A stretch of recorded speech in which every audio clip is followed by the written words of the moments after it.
পড়াবি তো? তার পাশে লাল শাড়িতে সুসজ্জিত এক বধূ, সিদ্ধিতে ঘষছেন সিঁদুর।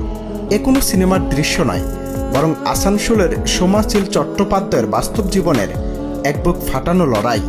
5 মাস আগে এক মর্মান্তিক দুর্ঘটনায় স্বামী সাম্প্রতিক চট্টোপাধ্যায়ের জীবন থমকে গিয়েছিল। চিকিৎসকরা আশা ছেড়ে দিলেও হার মানেননি স্ত্রী সোমা।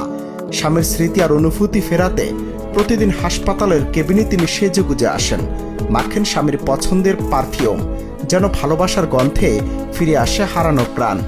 আজ বলতেই হয়, সব নারী এক নয়, সব নারী অর্থের বিনিময়ে ভালোবাসা বিক্রি করে না।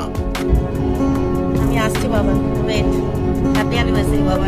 চিকিৎসকদের পরামর্শ ছিল, স্বামী যা দেখলে খুশি হতেন তার সামনে ঠিক সেটাই তুলে ধরতে হবে। সেই থেকেই শুরু হয় এক স্ত্রীর একতরফা যুদ্ধ। 1 বছরের কোলে সন্তানকে বাড়িতে রেখে প্রতিদিন হাসপাতালে এসে স্বামীর সাথে গল্প করা, কপালে ভালোবাসার চুমু এঁকে দেয়া, কিংবা ভিডিও কলে ছেলেকে দেখানো, সবই করছেন তিনি।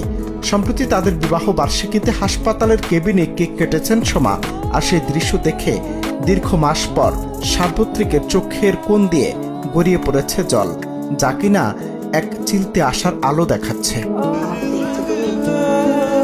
আমাকে ভালো লাগছে।